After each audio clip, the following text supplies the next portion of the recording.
So now that I've done my most surprising movies of 2024, let's talk about the movies that absolutely disappointed me.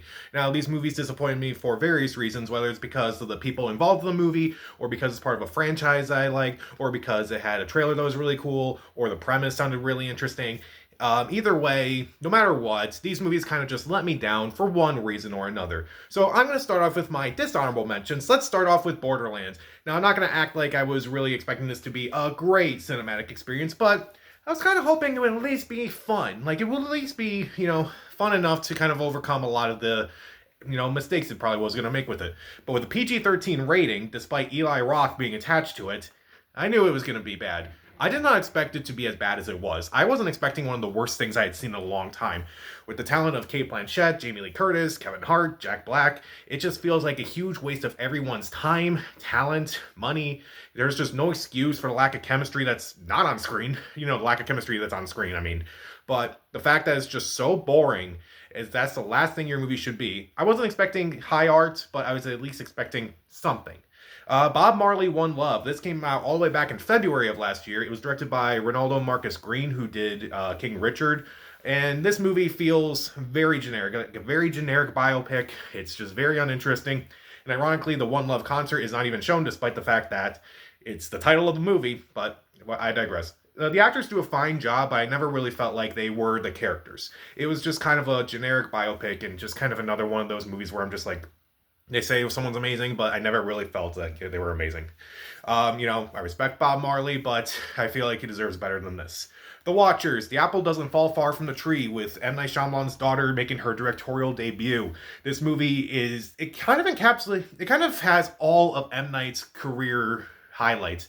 Whether it's kind of intriguing, then it becomes laughable, but then it just becomes so bad and it's just awful.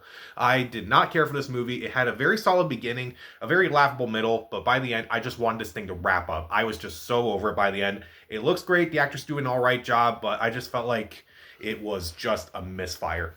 Driveway Dolls. Joel Cohen. I know it's not Joel Cohen. Ethan Cohen directed this movie by himself without his brother, and honestly, it felt like a Coen Brothers parody rather than an actual Coen Brothers movie. This is a movie that I felt like has one main issue, and that is one of the main girls is just so unlikable that it was just hard to sympathize with her.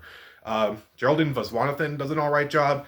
Bill Camp might have been my favorite character in the entire movie, and the movie itself does have a very interesting style to it, but I felt like it becomes more stylistic and more odd as the movie goes on. I just felt like the creative choices started working against the movie than worked for the movie. I did not think it was as good as any of the Coen Brothers' other works. Not a good time. The Bike Riders. This was a movie from Jeff Nichols. Stars Jodie Comer, Austin Butler, Tom Hardy about a motorcycle gang. And honestly, this movie kind of let me down, mainly because I just felt like it just kept repeating itself, repeating itself, repeating itself. It kind of did the same thing over and over again. The accents were kind of laughable at times, particularly from Tom Hardy, Jodie Comer. Both of them were just kind of, their accents were not particularly good, in my opinion. If John Krasinski, Ryan Reynolds, a whole bunch of actors are also voicing these imaginary friends and such. It's supposed to be a live action Pixar movie, but instead feels like an emotionally manipulative mess that doesn't really take full advantage of its premise.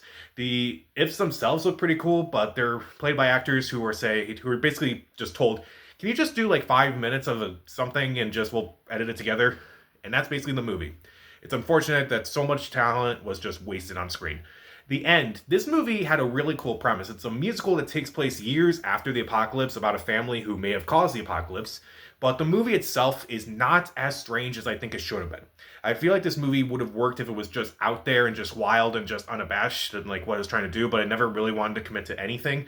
The musical numbers themselves are not particularly good. The songs aren't memorable. There's one that was kind of memorable only because it was just so ridiculous. George McKay just flailing around at times. It looked bad. And I felt like it could have been interesting. They went into the whole, like, how they, might have caused the apocalypse, but I felt like they never really took advantage of the idea. It was just like a whole amalgamation of ideas, but never really came together. It's a movie that I felt like should have been weird, but it just wasn't. But speaking of movies like that, let's talk about the next movie, Queer. Queer was a movie that I feel like it was way too weird, in my opinion. Like, particularly as it goes on, it gets weirder and weirder and more surreal and such. Daniel Craig is fine, Drew Starsky is fine, and Jason Schwartzman kind of stole the show for me. and it looks absolutely gorgeous, like a lot of Luca Guadagnino stuff. But I felt like this was just too weird to really work for me. Also, I also felt like this movie tried to copy a lot of things from Call Me by Your Name, which, however you feel about that movie, I felt like he was trying to recapture some of that magic in a weird way without any of the problematic elements from the movie, whether that's the relationship itself or Armie Hammer. Like, it has the same opening credits, kind of, as Call Me by Your Name. Also has the same cinematographer. Some aspects of the story have the same similar elements and such. Also, like, this movie, it takes place, in the, I forgot what time era it takes place in, but it starts with a Nirvana song, a cover of a Nirvana song. It's like, okay, fine, whatever, because it has the word gay in it, but like, they wind up using Come As You Are by Nirvana, not even a cover of it, later on. I'm like, that is a weird choice. What's with all the Nirvana? I love Nirvana, but what's with it? It was just kind of a letdown, and if you want to see a good Luca Guadagnino movie from 2024, watch Challengers instead. Here, directed by Robert Zemeckis, starring Tom Hanks and Robin Wright. We're all reteaming from Forrest Gump, and it is so emotionally manipulative, and yet it never feels fully realized because it's more focused on trying to elicit an emotion rather than actually making you care. Hallmark movies do better than this. You can't just make me feel bad because, someone's going through a divorce, someone is dead, someone is dying, all these things are kind of happening to people and such. And it's kind of interesting that it takes place all in one room, but most of this, it kind of tries to say, oh, ordinary things can happen in one place, and it's kind of extraordinary in a weird way. But a lot of the stuff that happens is kind of weird because, like, they throw in the extinction of dinosaurs, Ben Franklin's illegitimate son, and the invention of the lazy boy. It is a weird, weird movie that I feel like was just a colossal misfire. But let's dive into my actual top 10 most disappointing movies of 2024. At number 10, Venom: The Last Dance. Now, I was not a big fan of the first two Venom movies, so why is this one on this list? Because I thought this trailer looked really good. I thought the trailer was intense. I thought it was actually kind of interesting to see, like, okay, what if this is like the Logan of the Venom movies, for lack of a better movie. But the movie itself is not particularly good. It's pretty boring for the first 2/3, and only in the last third is it actually kind of interesting. But you just have to sit through a lot of CGI fights that just look awful. Random things that just kind of don't make sense. Like, okay, so Tom Hardy was brought into the MCU briefly. He went back. Why is Chiwetel Ejiofor in this movie when he was also in the MCU? Why is Rhys Ifans in this movie when he was previously in the Andrew Garfield Spider-Man movies? Makes no sense. Also, what's with this villain who's sending out all these creatures to kill Venom and stuff? It doesn't make a whole lot of sense. It's not as dark as I thought it should have been, and it may have been closer to an R rating than I realized, but I did not have a good time with this movie. It was pretty boring, and honestly, it may actually be the worst movie of the franchise. At number 9, Monkey Man. When I saw the trailer for this movie, I was excited. It looked action-packed, like it was John Wick set in India. Dev Patel was making his directorial debut, and he was a star of the movie. Jordan Peele was producing this movie. And this is one of those cases where the trailer is better than the movie. That trailer was so action-packed that they actually showed almost all the action in the trailer. I'm like, it was shocking. It was a jarring shock to me. Like, it's not a bad movie by any means, and that's kind of why it's also lower on this list, but the shock of that amazing trailer, and then when you watch the movie, it's just kind of shocking. The performances are fine. It looks incredible. The fight sequences are pretty cool, but if you're trying to look for a movie that's like, action-packed, this is not it. At number 8, Spaceman. Adam Sandler can be a really good dramatic actor, but this is not one of those movies for that. Like, he was great in Uncut Gems, he was great in Punch Drunk Love. This movie, he's not. I feel like this is just kind of a waste of time for everyone. It's kind of a little slow, even though it's probably one of the shorter movies I've seen in the last few years. Paul Dano, I felt like he didn't really do too much as a spider. It's kind of interesting, but it kind of loses itself after a while when you realize it is a very slow burn, despite the fact that it's only like 90 minutes long. I could not care for it as much. It was kind of a letdown. At number 7, Trap. M. Night Shyamalan does not escape this list twice. Trap had a very intriguing premise. A serial killer finds out that they're going to be catching him at this concert that he's at, and so he tries to try to distract the police so he can escape and such. It's a very interesting idea, kind of what you could do with the premise, and with Josh Hartnett in the lead role, this could be really good. Well, Josh Hartnett shines. That's pretty much it. Everything else about this movie falls flat. There are intriguing ideas that are never really developed. There are so many moments after the concert That's when the movie falls apart for me. Because it felt like they tried to have every ending imaginable for this movie. It's like, oh, you don't like that ending? Well, let's get this ending instead. And so, you don't like that ending? Let's do this ending. Oh, you don't like that ending? Let's do this ending. Oh, let's add this little teaser too. It just felt like it didn't know how to end. I just wanted it to end. It was only like 100 minutes, and I'm like, just end. It was not particularly good. Definitely not Shyamalan's worst, but I know he's done far better than this. At number 6, Argyle. Now, I'm gonna admit, I didn't hate this movie as much as everyone else. I can admit that I kind of gave myself to a madness by the end of the movie, but then the last two twists of the movie, I'm like, the last few twists, I'm like, okay, you're starting to lose me, movie. You're really starting to lose me. Like, some of the performances are fine, particularly Bryce Dallas Howard, Sam Rockwell. Always great to see Catherine O'Hara on screen. But to me, it just clearly lost its way. It clearly was just like, let's just throw all this stuff that we can. And it just is insane. It is an insane movie, to say the least.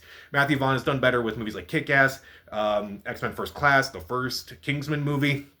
And the final twists, like that Henry Cavill's character is not actually a fictional character, but he's actually real. So it's like, okay, so what was the point of the entire movie then? That made me angry a bit. But also the twist that it's like his character is actually a Kingsman agent. And I'm like, how is that even possible? It makes no sense.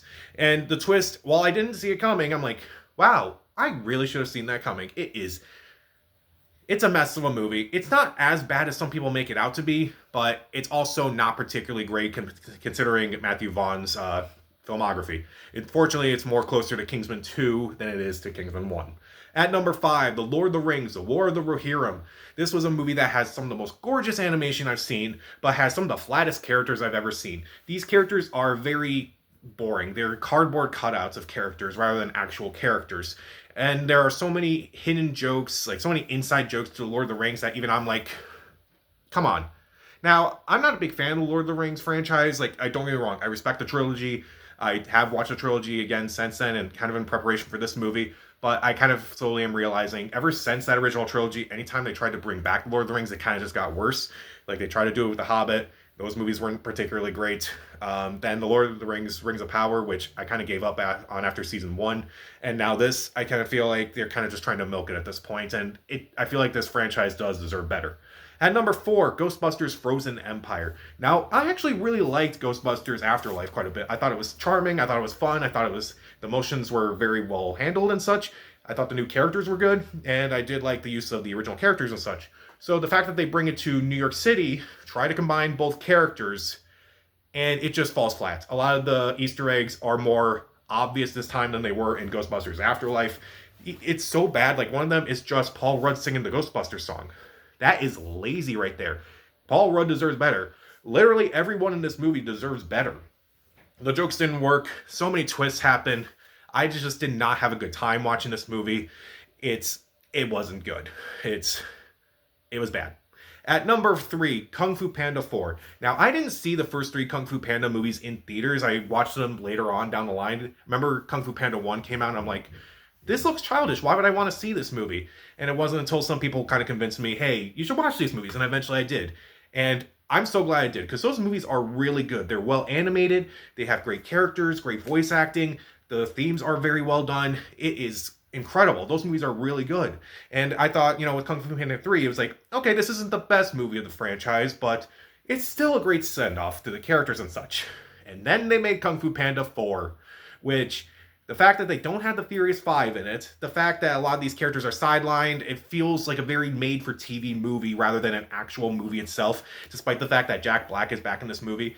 The other voice actors do okay, like Awkwafina did okay, Viola Davis was pretty good as the villain, the animation is still very well done.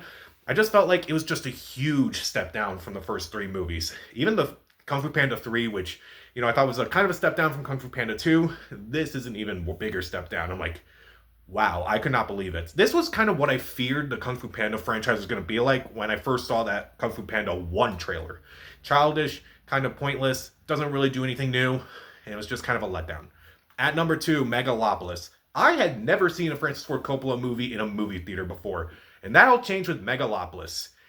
Not really the best movie for that. Yeah, Francis Ford Coppola has made some of the most incredible movies of, anyone could be jealous of. He has made so many incredible movies throughout his career. The Godfather movies, Apocalypse Now, The Conversation.